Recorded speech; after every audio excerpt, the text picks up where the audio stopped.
Hello, ladies and gentlemen of YouTube. I am Clementine, and as always, I'm Super Saiyan! And in this video, we're gonna make a set of 3-pole, split single coil humbuckers like you would find in a G&L Comanche or a Fender P-Bass, using a scrap 2x4 and some thick copper flashing from Hobby Lobby. I will show and explain the entire process in detail, from beginning to end, including a little trick with that copper on the back plates. Then we'll slap them in the testing mule guitar and see what they sound like in series and in parallel, including in-phase and out-of-phase combinations using the P90 pickup we built in the previous video in the bridge position. We will do this using solid-state amp modeling and a boutique tube amplifier with a 10-inch Alnico speaker. And since this is the third video in the Rule Breaker / Mythbuster guitar build series, we will see what kind of rules we can break and myths that we can dispel. If this sounds like something you might be interested in, stay tuned.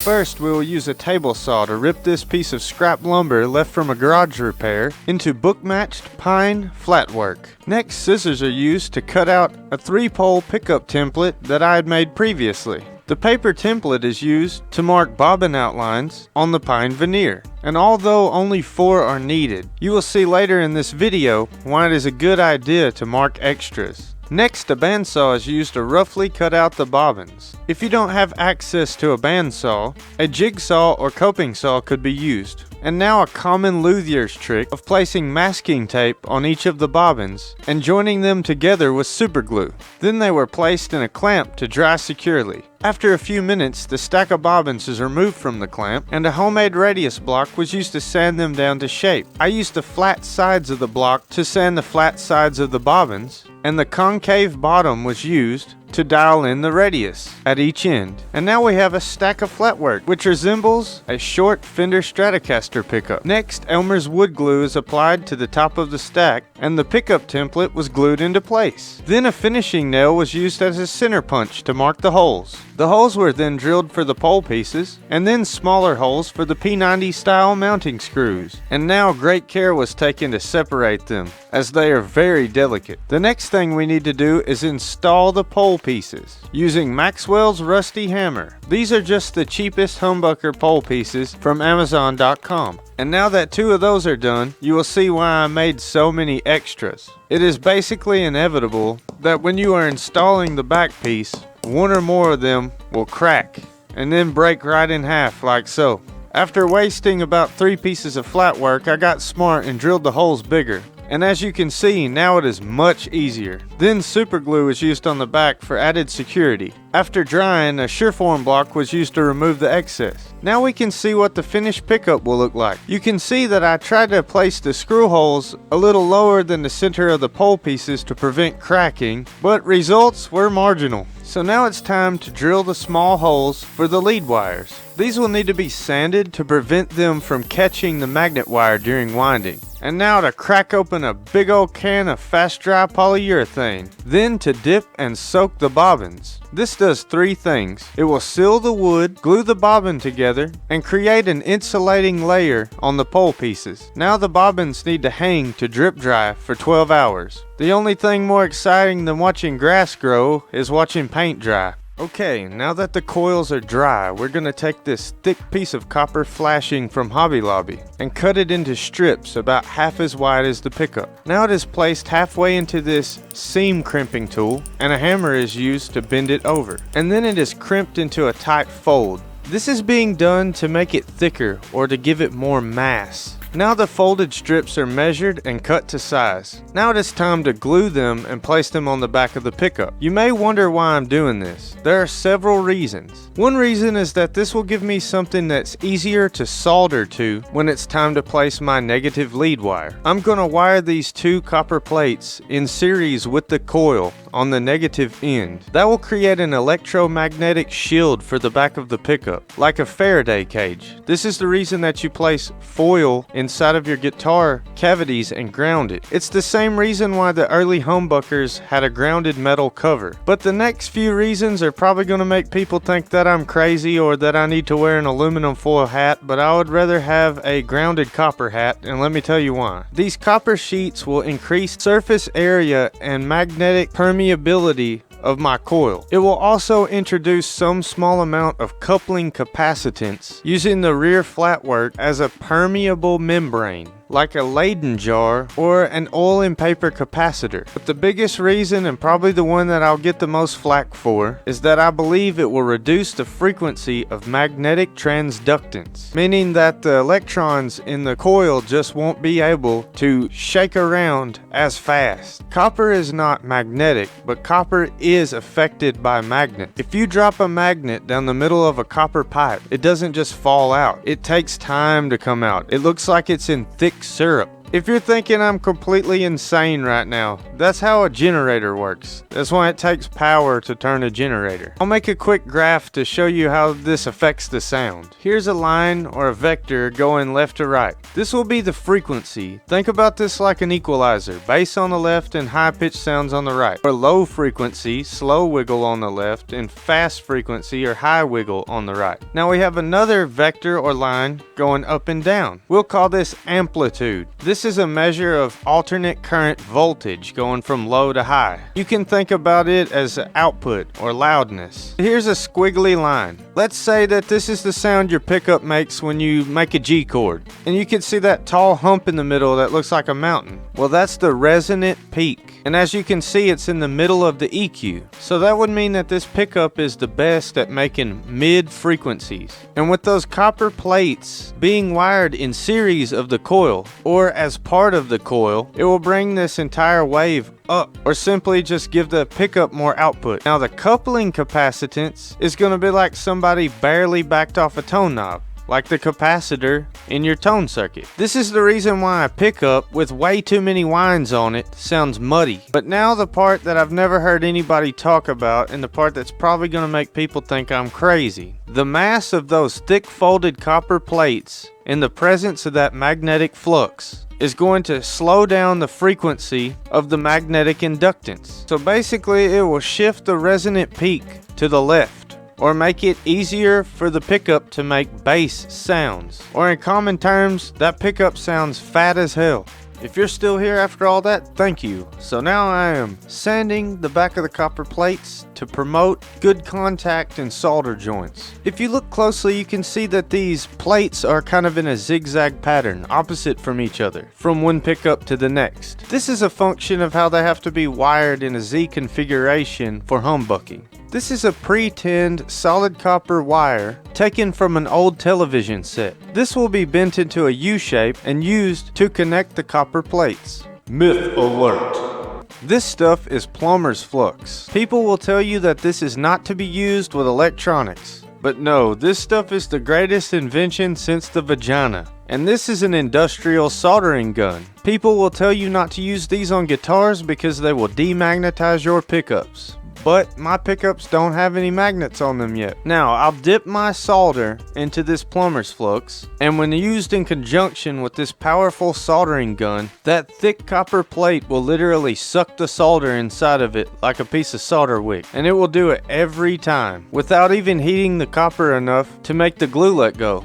Now, this stuff is mildly acidic and also conductive. So if you're worried about it, or you are working on something like a PCB board, you can dip a toothbrush in a strong rubbing alcohol and scrub the solder joints until the yellow color goes away. Then your solder joints will look like chrome. And to prove it's not that bad, I'm just gonna leave it. After wax potting, it will stop any corrosion. And now those loops are glued to the bobbin to keep them from catching on anything. And for the pickup lead wires, an old set of RCA cables. The shielding is stripped back far, and the insulated core is inserted into the hole for the positive lead in the back of the pickup bobbin. Another dip in the flux, and the negative lead is soldered to the copper plate. Then the positive lead is stripped and twisted. It will wrap 3/4 of the way around the pole pieces in the middle of the coil like an early Gibson PAF pickup. Now the connections are ohmed out for continuity and they test good. This is the type of magnet wire we will be using. It's a 42 gauge poly. Now the magnet wire is wrapped many times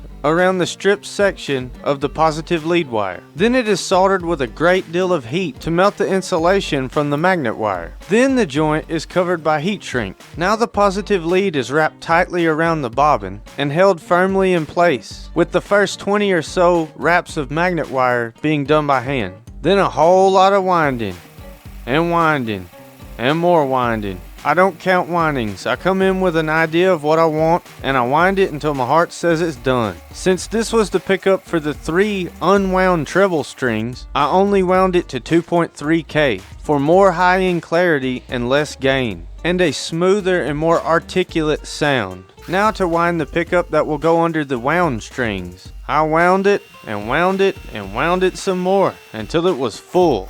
The reason I chose to do it this way was to give the 3 wound strings a thicker and fatter, boomier type of sound. Then a short piece of the pre-tinned copper wire was cut and wrapped in magnet wire. Now it's time to solder it securely. Preheat a piece of shrink wrap and then slip it over the wire. One more blast of heat and then pinch it closed. Thread it through the negative lead hole in the bobbin and solder it to the corresponding copper plate. Now this is a working pickup and it checks to be a little over 3.3K. Now I take a roll of this ecru colored embroidery thread and wrap it tightly around the magnet wire, packing the coil to a smaller size. Then when it's evenly covered, it gets tied off much like a fishing knot, pulled snug, clipped off, and then a dot of super glue. Then the polarity of the bridge pickup was tested with a compass so that everything could be kept with the correct phase. Then each magnet was checked for polar orientation one at a time and glued into place. And yes, these are 6mm neodymium button magnets. If your heart just sank and you're thinking about clicking away from this video now, just know that a lot of the things that you see in Facebook groups and guitar forums are myths. And they are constantly being repeated by people who have never tried these experiments themselves. I believe the neodymium P90 pickup build proved that you can build a smooth vintage sounding pickup with neodymium magnets. Most all variables can be compensated for. For some reason, a lot of guitar players think that a neodymium pickup will be harsh with ice pick highs, when this is actually the exact opposite from the truth. From the experiments I've done myself, and from the information I've gotten from other people who build with neodymium, they can actually have an overwhelming bass response. So the key is to slightly underwind the pickups. And this allows you to build a lower Z pickup with the same amount of gain and bass response as a standard pickup. The upside to this is an increased clarity and focus. Another thing that helps is to make a wider coil. Being just a little flatter and wider than a normal pickup will move the outer winds a little further from that strong magnetic field. If you still have reservations, you're really gonna love this. I tested those split coil pickups before potting to double check phase and polarity, and they were so bold and clear and rich that I had to supercharge the P90 with 12 more button magnets to match the perceived output. It's another myth that neodymium pickups kill sustain. Even with 14 magnets on one pickup, the gauge on the front side of the poles is still less than a plain Alnico pole piece. And this thing is big and smooth and barky now. So let's do some potting. Like I said in the last video, I'm using soy wax, not any prescribed proprietary blend of tone wax. I'm using soy wax pellets from the thrift store. I'm not going to say that different waxes won't make different tones because I've not tried them, but that doesn't mean that this wax will make the pickups sound bad. Well, these were not microphonic, so I'm going to try to not leave them in there for a long time. They need to be dropped at the same time. Oh, they're sticking. Well, you go over there and this one goes over here. As soon as them magnets turn clear, it's coming out. It's been about 30 seconds. The magnets in the front, the other coils are cleared. They're coming out now.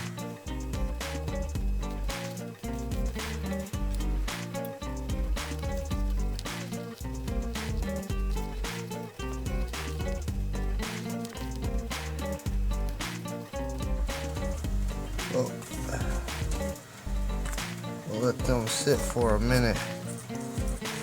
And we're gonna polish them up. Okay, well it's time to chuck these into the testing mule guitar. But before I get to those fat clean sounds to show off the pickups, I want to do a Willet. When I did the P90 video, I wanted to see if it could do that old 50s twang, so I said Willet Dwayne Eddy.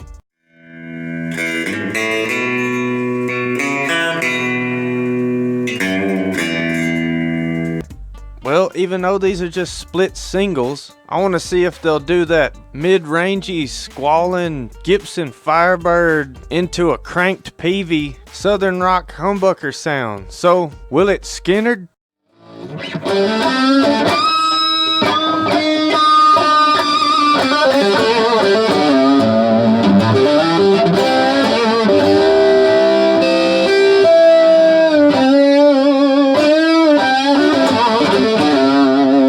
Series.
Series plus P90 in phase.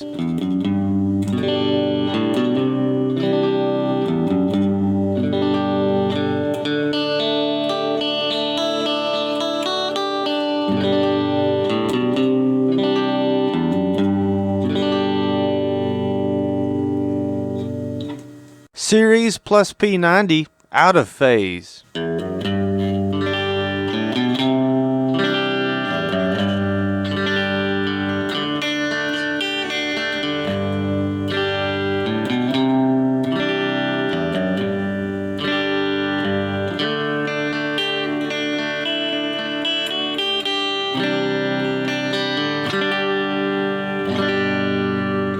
Sounds like a out of phase telly.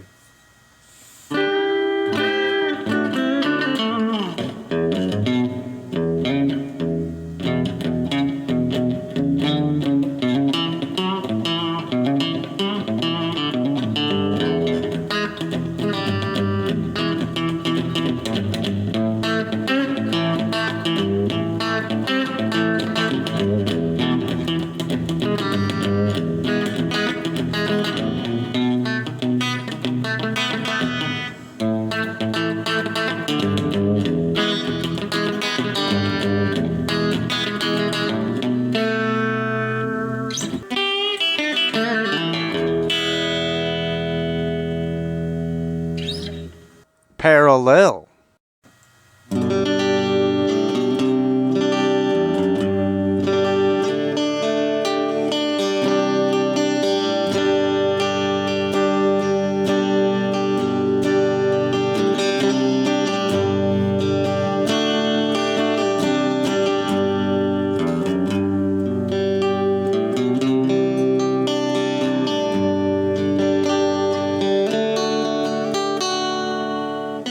Parallel plus P90 in phase.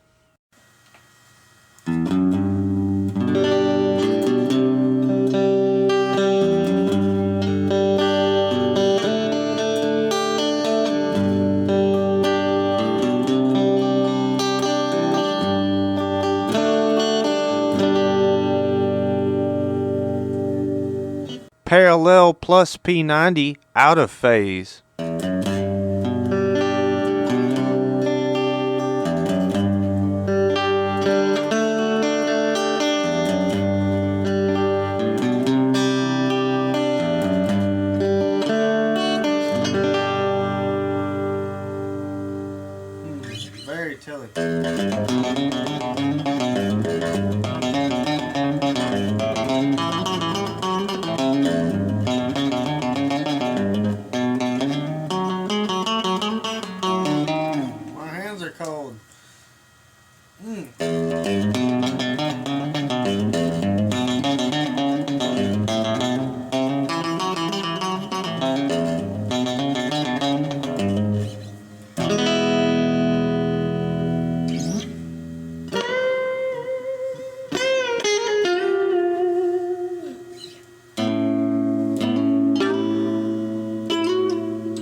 Now let's see how it holds up to a clean, transparent tube amplifier. Series.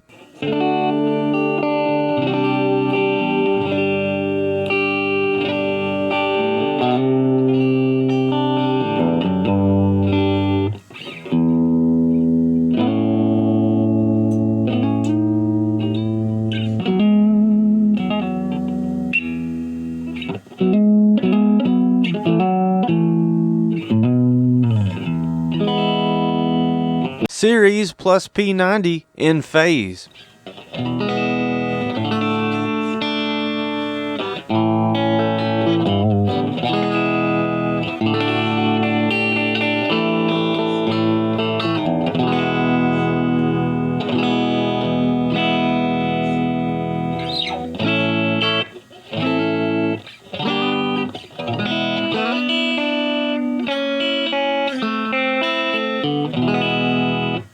Series plus P90 out of phase.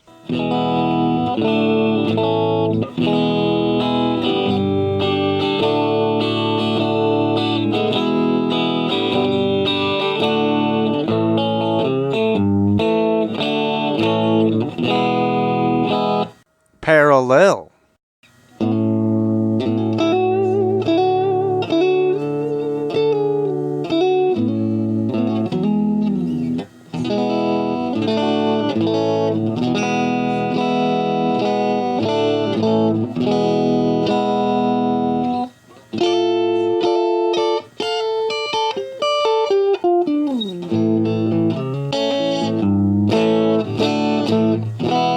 Parallel plus P90 in phase.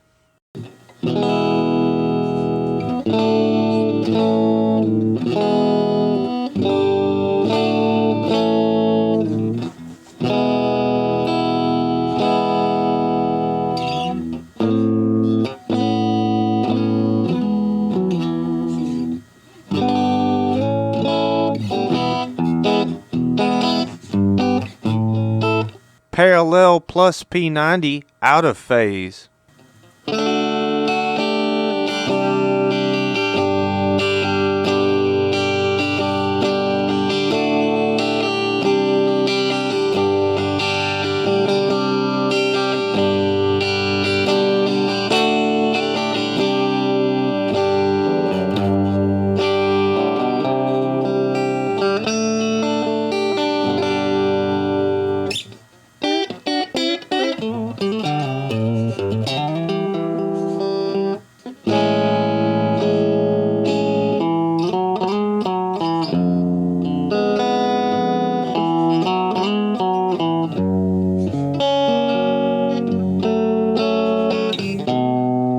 Well, now let's crank this 5F1 wide open and ear rape the hell out of the camera. Sorry if you're wearing headphones. It is way too loud for the camera mic, but we're gonna do some tests.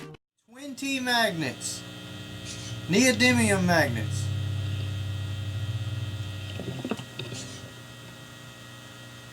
Sustain test.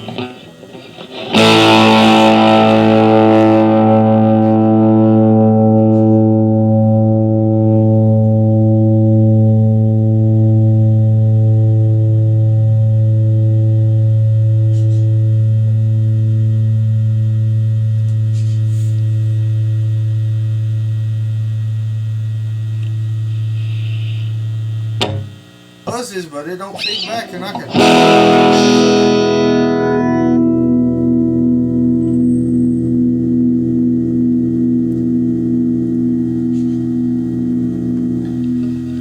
Nope, that's just sustained.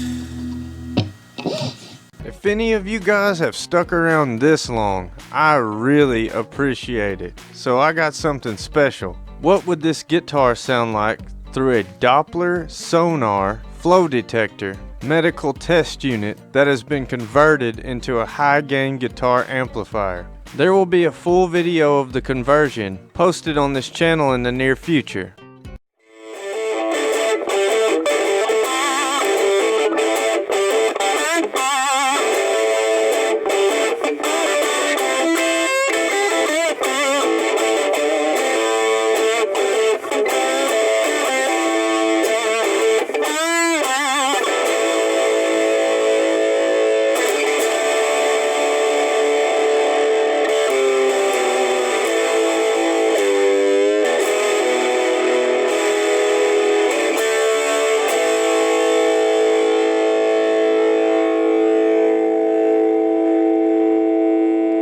that just about does it for this video. If you found this educational or entertaining in any way, bitch slap that like button.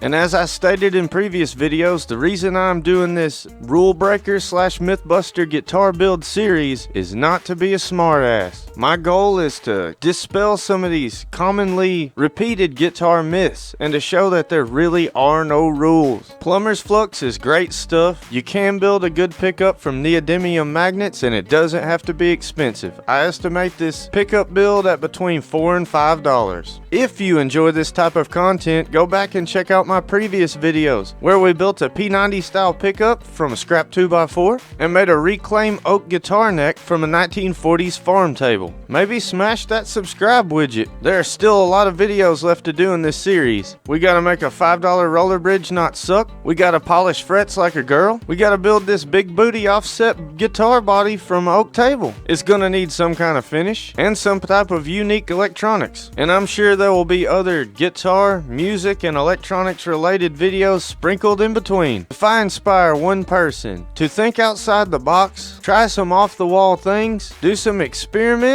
or have the confidence to build something that would have never been in the cards for them otherwise due to money restraints or the fact that they just don't make it, then I'm winning, they're winning, as well as the entire guitar community. The idea is to dispel misinformation and promote solid but unpopular information like the actual simplicity of guitar pickups, or that I believe anyone can build a guitar neck, and that it's not rocket surgery and it don't take a lot of money, just a lot of time. If you watched this video all the way to the end, thank you very much. I appreciate your time. I'm Clementine. You've been watching Heavy Metal ATC. Till next time!